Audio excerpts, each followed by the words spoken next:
우리 성도님들, 성경에서 등장하는 최초의 사랑 고백의 말이 어떤 말인지 혹시 아세요?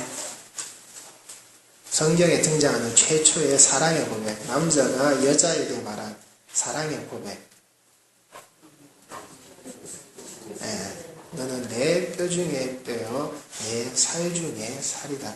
아마 동서고금망으로 이 정도의 사랑의 고백을 할 수 있는 말은 잘 없을 겁니다. 그만큼 부부의 관계는 중요하게 성경에 기록되어져 있습니다. 그래서 이 야곱이 라헬을 자기 아내로 취하고자 했을 때도 그의 마음이 어떠했다고요? 그가 7년을 일했지만 그 모든 시간들을 수일같이 여겼다라고 하는, 자기가 사랑하고 자기가 원하는 그 여성을 자기 아내로 맞아들이기 위해서 정말 기쁨으로, 정말 즐거움으로 그 시간이 빨리 자기에게 다가오기를 원하는 자의 모습으로 야곱은 살았다라는 겁니다. 그런데 그 인간이 하고자 하는 사랑과 하나님의 사랑이라는, 하나님께서 만들어 가시는 이 역사의 과정에는 똑같은 의미로서 똑같이 그 일이 풀려나가지 않게끔 만드시는 하나님의 섭리가 들어져 있다라는 겁니다. 그것이 이 야곱이 분명 라헬을 원해서 그가 열심히 그 7년을 수일같이 여겼지만은 정작 그의 첫 아내가 된 것, 그의 본처가 되는 자리를 차지한 것은 레아가 되었다라고 하는 것, 하나님이 그 레아가 되도록 그대로 내버려 두셨다라고 하는 것. 그래서 인간이 원하는 사랑과 하나님이 끌고 가시는 섭리에는 이런 괴리가 있다라고 하는 것, 야곱의 모습에서 저희가 살펴볼 수 있는데, 왜 이 레아의 모습이 중요한 것이냐? 레아는 그 언약을 계승한 자로서 이자는 막벨라 굴의 장사가 되어집니다. 막벨라 굴에는 이 아브라함과 이 이삭과 야곱과 함께 그들의 본처만이 함께 장사가 되어져 있는, 라헬은 그 무덤에 들어가지 못합니다. 물론 그 가는 과정 속에서 그가 해산 중에 해산을 하고 그가 죽어서 그런 것도 있겠지만 그 불에 안치되지가 못합니다.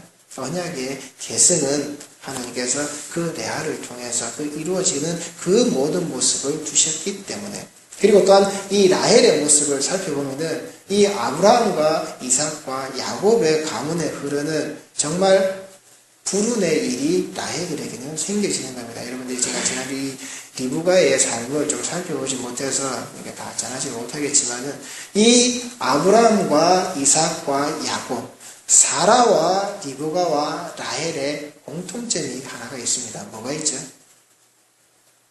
자식을 낳지 못했다라고 하는, 못하고 있었다라고 하는 불임의 역사를 이들은 가지고 있습니다.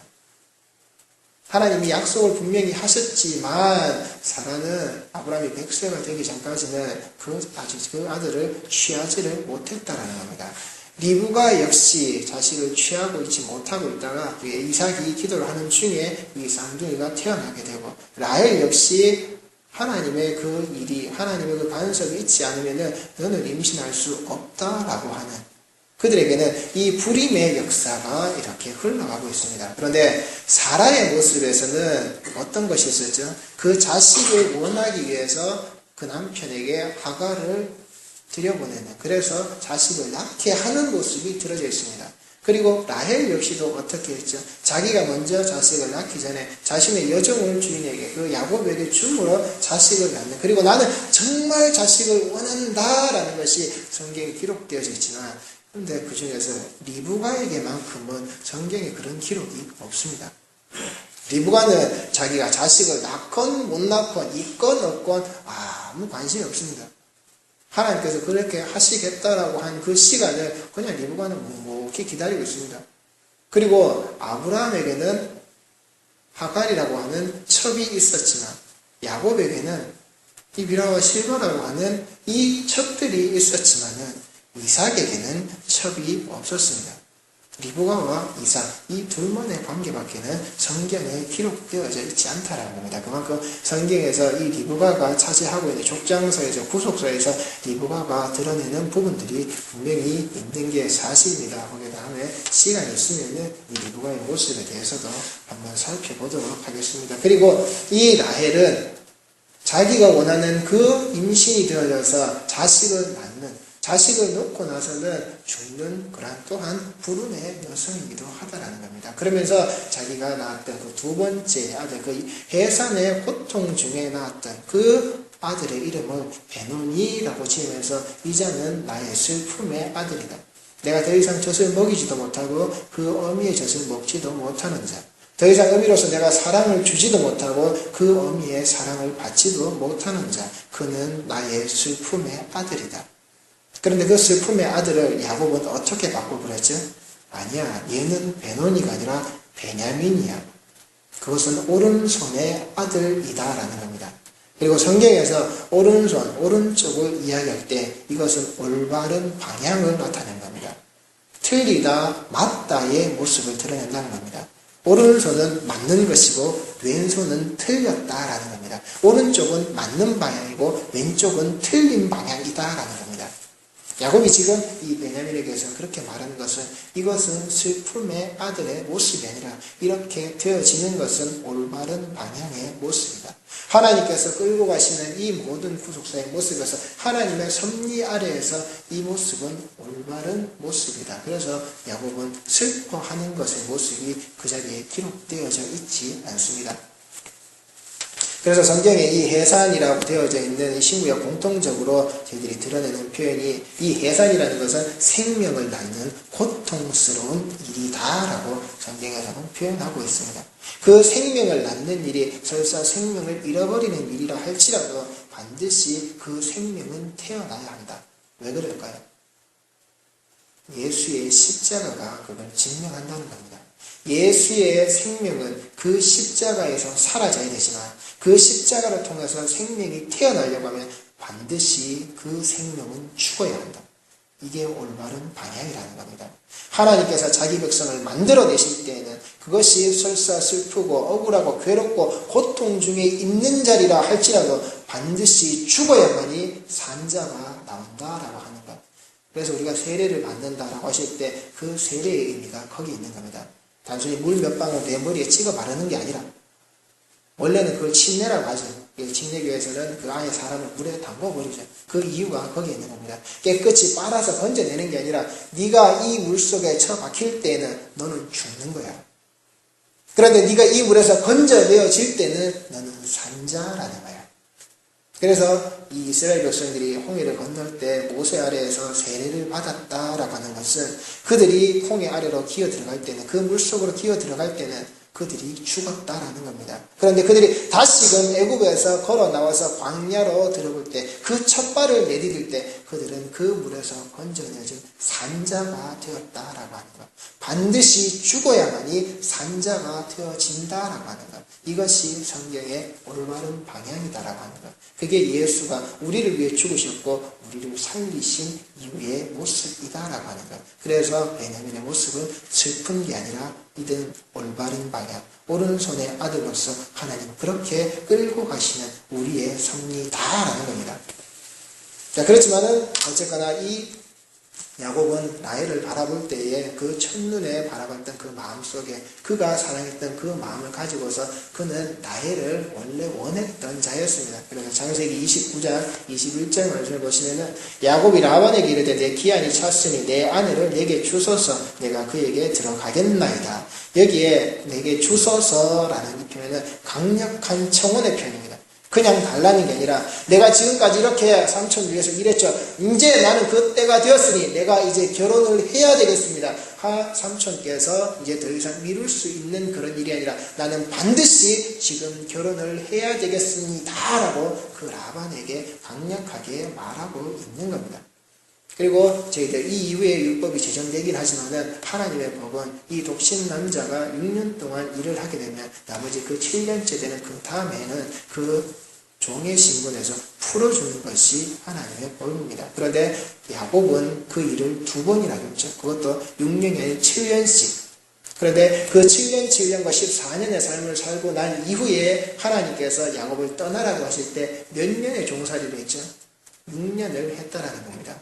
율법에 맞추어져 있는, 그리고 하나님께서는 그를 떠나보내는 삶을 야곱에게 살게 하십니다. 자, 그때 이 라반이 분명 야곱에게 결혼을 시키면서 성경에 한 구절의 기록이 이렇게 됩니다. 22절에 라반이 그곳 사람을 다 모아 잔치하고, 자, 분명히 결혼의 예식을 치르면서 잔치를 벌였습니다. 사람들을 불러 모았습니다. 그 인근 동네에 있는 사람들에게, 자, 이제 야곱이 결혼한다라고. 그 사람들도 알았겠죠. 라헬과 결혼하겠다라는 것을. 야곱이 그렇게 일하고 있다는 것을 알았을 테니까.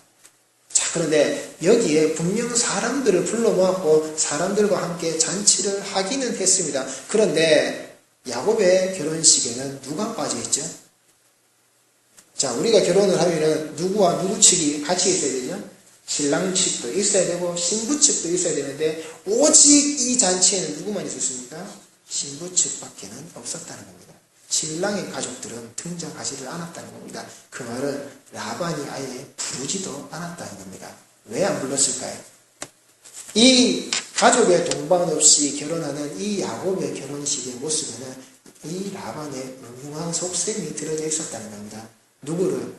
라헬이 아닌 레아를 먼저 시집 보내기로 라반은 작정을 했기 때문에, 만약에 이 사실이 신랑 측 가족들과 함께 있는 자리에서 벌어진다라고 하면 이건 결혼식이 성립될 수가 없게 되는 거죠.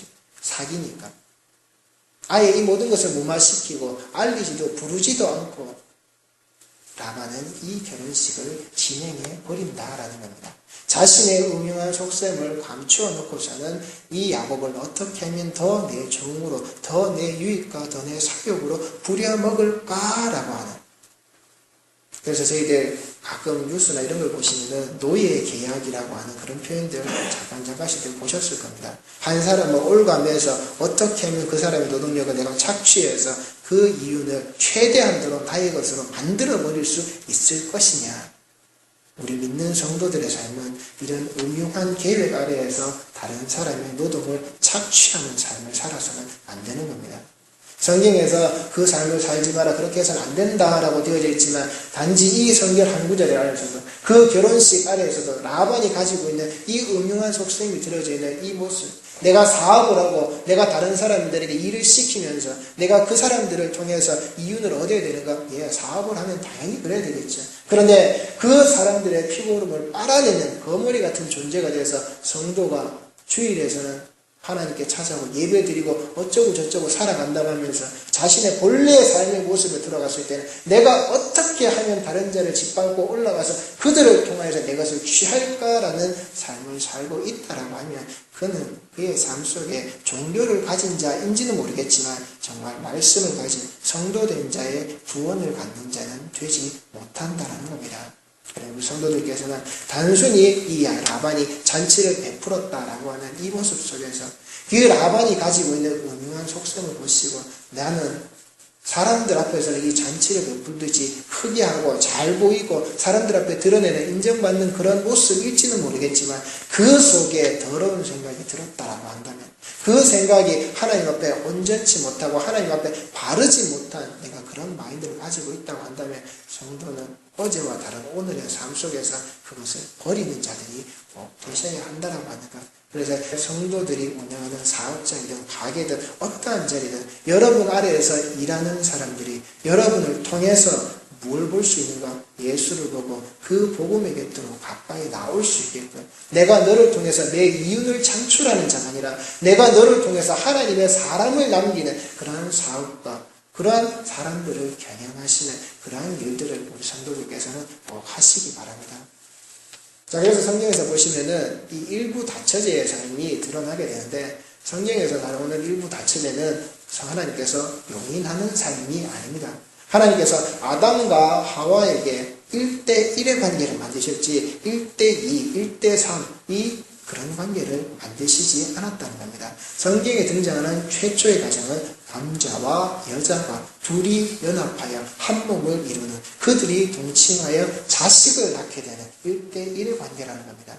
이 일부 다처제가 성경에 드러나는 이 모습은 하나님의 구속사 아래에서 하나님께서 진행시키고 이끌어 나가시는 그들의 본성과 본창 속에서 드러나는 그 모양새들이 하나님께 이렇게 성경에 기록되어져 있는 것이지 그게 성경에 이렇게 나왔다 해서 아브라함이 그랬고 야곱이 그랬다고 해서 당연히 그럴 수 있는 게 아니란 말입니다. 만약에 그게 용인되어졌다고 한다면 다윗이나 솔로몬의 그 시대가 더욱더 풍요로워야 되겠죠. 그런데 그들이 일부 다처가 아니라 수많은 천척을 거느렸을 때 나라가 어떻게 됐습니까? 망했다라는 겁니다. 나라가 음란에 빠졌고 나라가 쪼개지고 결국 그 이스라엘은 망한 나라가 되어졌다라는 겁니다. 물론 그 당시의 사회 풍속이 우리 성경에서도 그렇게 나오지만은 이 여주인이 자신의 여종을 통해서 주인에게 동침을 시키고 자식을 낳게 되면은 자기 자식으로 삼는 풍습이 있었습니다. 그래서 라헬이 자기 무릎에 그 자식들을 앉히겠다. 그 종을 통해서 낳는 자식을 자기가 가지겠다라는 표현이 성경에도 등장되어져 있는데 성경은 절대 그 일부 다처제를 용납하지 않습니다. 부부는 그 결혼과 동시에 계약관계가 맺어졌을 때 1대1의 관계라는 겁니다. 그 사람의 맺어진 것은 그렇게 풀 수가 없는 겁니다.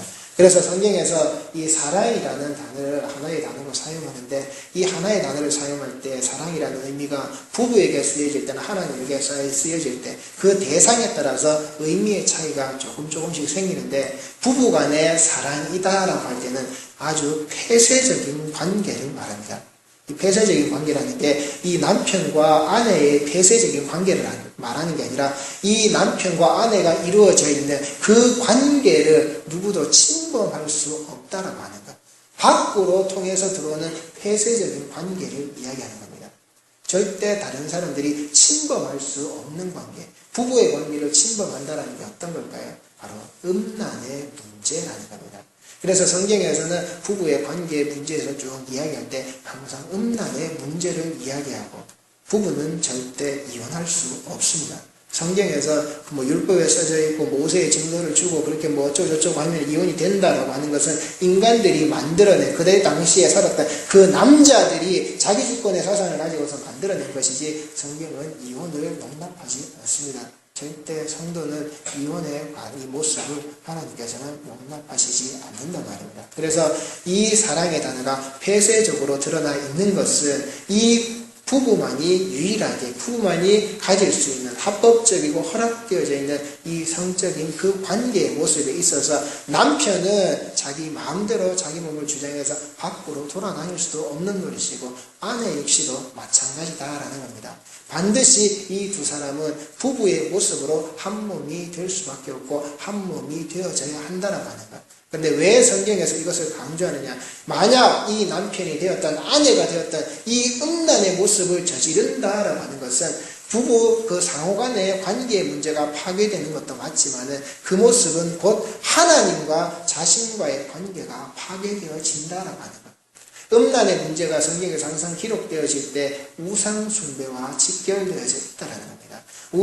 이방의 우상을 섬길 때 그 심정과 그들 앞에서 행해지는 그 행음의 모습이 그들의 그 성적 흥분의 모습이 신을 불러들이고 신에 의한 풍요와 다산을 기원하는 그들의 모습이 성경에는 계속해서 기록되어져 있다는 겁니다. 왜 성경이 음란을 그토록 중요하게 부부간의 관계 안에서 설명하느냐? 그것은 하나님과의 관계가 무너지기 때문에 하나님과의 관계가 단절되어지기 때문에 너희 부부간의 모습은 그렇게 폐쇄적인 관계가 되어서 절대 외부의 것으로서 너희들이 즐거움을 취하는 자가 아니라 너희 상호간에 남편과 아내 간에 그 즐거움을 취하는 자, 그 즐거움이라는 게 결국은 하나님을 아는 것, 하나님과 하나 되어져 있는 것, 하나님과 함께 되어져 있는 모습이 너희 부부 안에 들어져 있는 모습이다라고 성경에서는 그래서 부부간의 사랑을 폐쇄적인 사랑으로 설명을 하고 있습니다. 그리고 이 하나님의 사랑이라는 것을 이야기할 때는 하나님께서 우리를 사랑하신다라고 하는 그 사랑의 모습 안에는 잃어버린 자식을 애타게 부르는 그 어미, 그 아비, 그 부모의 심정이 담겨져 있는 겁니다. 여러분들이 혹시 자기 자녀가 어릴 적에 잃어버린 적이 있으신지 모르겠습니다. 만약에 내 자식이 내 눈앞에 있다가 갑자기 사라져 버렸을 때 여러분들은 어떻게 하시겠습니까? 주머니에 손 꽂고 그냥 멍하니 서가지고 아들 이름을 그냥 그렇게 부르시겠어요? 얘야 어딨니? 그냥 다니면서 얘야 어딨니? 이렇게 부르시겠어요? 아니죠. 그 이름을 어떻게 부르시겠어요? 고래고래 고함을 지르시겠죠. 그리고 지나가는 사람마다 붙들고 물어보시겠죠. 혹시 요만한 애 본 적 없냐고. 무슨 옷을 입었고, 어떻게 있었고, 어떻게 지금 가고 있고 있었는데, 혹시 이런 애 본 적 없느냐고. 반정신을 잃은 상태에서 자기 자식을 찾기 위해서 뛰어다니실 겁니다. 하나님의 사랑이라는 게 그겁니다. 자기의 잃어버린 그 자식을 찾기 위해서 부르짖는 그 부모의 음성을 두고 하나님의 사랑이라고 이야기합니다. 그리고 성경에서 그때 불려지는 하나님의 음성이다라고 할 때 이 음성이라는 의미 속에는 해산의 고통 중에 지르는 어미의 비명이라는 뜻입니다. 하나님의 음성이 하나님의 사랑을 담고 자기 자식을 찾을 때에는 그 내가 해산과 그 고통 중에 나왔던 그 자식을 내가 잃어버리지 않고 다시금 찾겠다라고 하는 그 소리가 하나님의 사랑이라는 그 사랑을 담고 있는 음성에는 들어져 있다라고 하는 것. 여러분들은 하나님께서 그렇게 찾으신 자들이라는 겁니다. 성도는 하나님께서 그렇게 부르셔서 하나님의 성전에 두신 자들이라는 겁니다. 자, 그래서 이 야곱이 자기의 이 결혼이 되어졌던 그 첫날 밤의 모습을 지내고 난 다음에 아침이 되어서 눈을 떴더니 이것이 라헬이 아니라 레아의 모습으로 자기 눈에 보였을 때 이 야곱은 엄청난 충격을 받게 됩니다. 그래서 저희들 25절 말씀 보시면 야곱이 아침에 봤다라고 하는 이 말 속에 말 앞에는 이 모든 일이 일어난 후 야곱이 아침에 보니 레아라. 이후에 아침에 보니 레아라고 하는 것은 내가 봤더니 이건 레아네.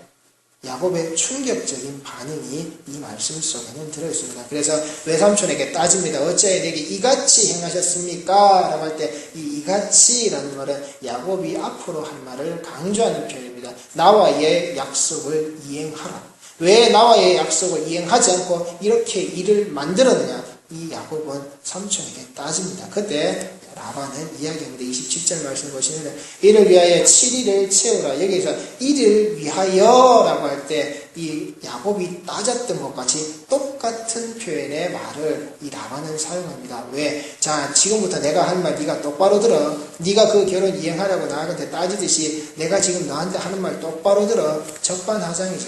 자기가 잘못해놓고는 오히려 야곱에게 더욱더 자기의 주장을 라반은 드러냅니다. 7일을 채우라. 우리가 그도 네게 주리니 네가 또 나를 7년 동안 섬길지니라. 너는 반드시 결혼의 기간을 지켜라. 그래야만이 너는 라헬을 얻을 수 있다. 너는 반드시 이 7일의 기간이라고 하는 결혼의 기간을 지켜야 레아와의 결혼. 그러니까 너는 레아와 헤어질 수 없다. 너는 분명히 레아를 받아들여야만이 라헬이라고 하는 네가 사랑하는 그 여자를 네가 얻을 수 있다라고 하는 것.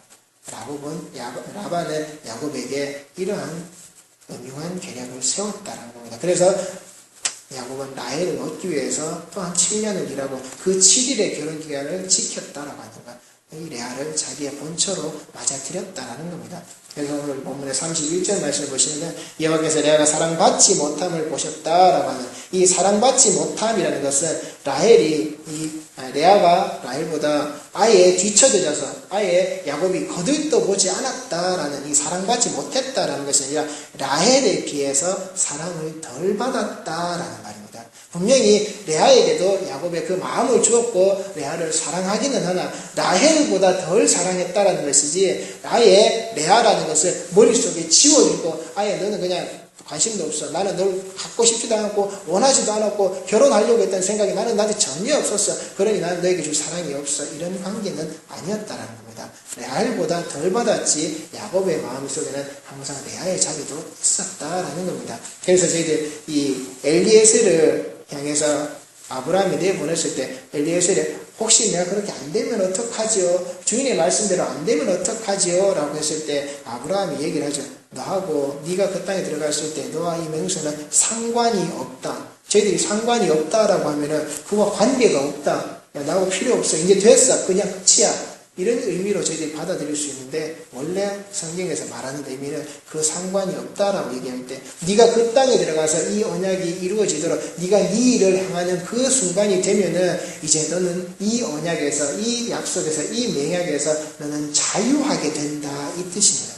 즉 그가 그 주인의 말을 순종해서 그 일을 행했을 때 너는 이제 자유로워진다라는 것이지 네가 이제 더 이상 나하고 상관없는 자야. 우리말의 어투에서 느껴지는 그런 것은 아니라는 겁니다. 마찬가지로 여기 성경에서는 사랑을 덜 받았다는 얘기지 사랑을 하지 않았다라는 얘기는 아닙니다. 그리고 그 모습을 하나님께서 보셨다라고 하셨을 때 하나님이 레아를 인정하셨다라는 겁니다. 하나님께서 레아가 이 야곱의 본처가 되는 것을 인정하셨다라는 겁니다. 그에게 있어서 자식이 생산되어지고 자식이 이어지는 것, 후속사에 들어오는 것을 하나님이 인정하셨다라는 겁니다. 그래서 이 레아와 야곱이 연합해서 낳은 자식의 이름이 레위라는 겁니다. 이 레위가 어떤 자죠? 이스라엘의 제사장 가문이라는 겁니다. 그리고 그 제사장의 가문으로서 12지파에는 속하지 않습니다. 왜? 그들은 하나님께 드려진 자이기 때문에. 이 제사장들이 하는 일이 뭐였죠? 하나님과 백성들을 이어주는 관계. 연합의 자리가 이 레위의 자리에 있었다라고 하는 것. 그리고 그 레위 이후에 낳는 아들의 이름이 누구였죠? 유다였다고 하는 것. 그리고 저희들 성경 35절 말씀을 보시면은 유다를 놓고 출산이 멈추었다라고 되어져 있는데 이 말은 멈추었다라는 말이 아니라 지체되었다라는 말입니다. 멈추었다는 말은 정지되었다, 이제 끝났다, 그쳤다 이 말인데 그 말이 아니라 지체되었다, 지연되었다. 그 뜻입니다. 그래서 이 유다 이후에 자식이 태어납니까? 안 태어납니까? 태어난다는 겁니다. 레아를 통해서 이 두 아들과 한 명의 딸이 그들에게는 태어나고 그리고 이 유다의 삶을 보셨을 때 유다에게 자손이 이어집니까? 안 이어집니까? 이어지는데 어떻게 이어지죠? 계대 결혼에 의해서.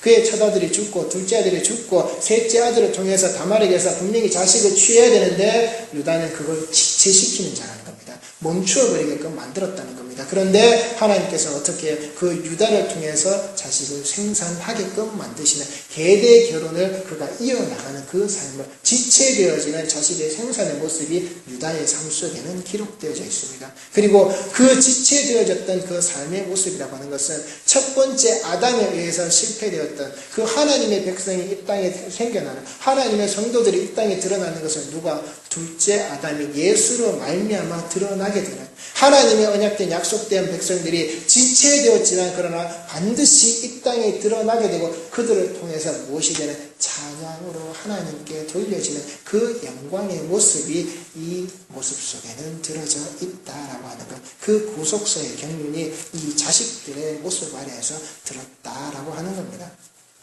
성도들은 이 구속의 개념 아래에서 하나님께서 만들어낸 백성이라는 사실을 잊지 마시고 시편 2편 7절 말씀 함께 찾아보시겠습니다. 구약성경 시편 2편 7절 말씀입니다. 시편 2편 7절 찾았으면 함께 읽으시겠습니다. 내가 여호와의 명령을 전하노라. 여호와께서 내게 이르시되 너는 내 아들이라. 오늘 내가 너를 낳았도다. 성도들은 제사장의 삶으로 하나님과 연합되어져 있는 그 백성들을 잊지 마시고 오늘 읽으셨던 이 말씀같이 우리 모든 성도들은 하나님의 고통 중에 오늘 태어나게 하신 그 하나님의 아들임을 잊지 마시고 여러분들에게 주어진 이 말씀 가지시고 하나님의 아들다운 하나님의 자녀다운 그러한 힘 있는 자의 삶을 오늘 하루도 꼭 사시기 바랍니다. 기도하시겠습니다. 사랑의 아버지 하나님 은혜 감사함을 드립니다. 아버지 하나님 되어서 이 새벽에 저희들과 함께 하시되 그냥 함께 하신 것이 아니라 기도하게 하시고 말씀 안에 함께하게 하셨으니 아버지 하나님 우리 모든 성도들의 삶이 오직 하나님만 보게 하시고 하나님 아래에서 아버지 하나님의 이 제사장의 사명을 하나님과 엮여져 있고 하나님과 연합되어져 있는 그래서 내가 이 하나님 아들 된 자의 모습으로 반드시 이 땅에 드러날 수 있는 귀한 자들과 함께 하시고 그 삶이 언제나 평안하게 하시되 기쁨 아래에서 이 말씀을 이 복음을 스스로가 들고 스스로가 전할 수 있는 귀한 자로 함께하여 주옵소서. 아버지 하나님께 드리는 이 제물의 손길을 기억하시고 아버지 하나님 기도의 제목이 오직 하나님께로만 향하되 그 하나님께 향해 있는 기도의 응답이 그들에게 향했을 때 그들이 하나님의 뜻을 분별하여 그 뜻대로 잘 청종할 수 있는 귀한 예물 되도록 아버지 하나님께서 인도하여 주옵소서. 그리고 먼 곳에 나가서 하나님의 말씀을 전하는 자에게 아버지 하나님의 피곤치 않고 육신이 아버지 하나님 어렵지 않고 괴롭지 않고 아버지 하나님의 강건함을 통하여서 모든 일정들이 잘 맞춰지고 오고 가는 발걸음 속에 항상 하나님의 발걸음이 하나님의 영광이 드러나는 귀한 모습으로 그래서 아버지 하나님이 우리가 그를 보고 그를 위해 기도할 때 아버지 하나님께서 주신 그 모든 일이 이루어짐을 보고 더욱더 힘을 때마다 기도할 수 있는 그런 우리 귀한 성도들 그리고 우리 교회의 모습되도록 아버지가 함께하여 주옵소서. 그리고 그의 빈자리가 있을 때 아버지 하나님께서 손길로 채워주셔서 누구 하나 어렵거나 힘들지 않도록 아버지 하나님께서 항상 우리 교회의 머리 되고 모든 것들을 돌보아 주옵소서. 예수 그리스도 이름으로 기도드립니다.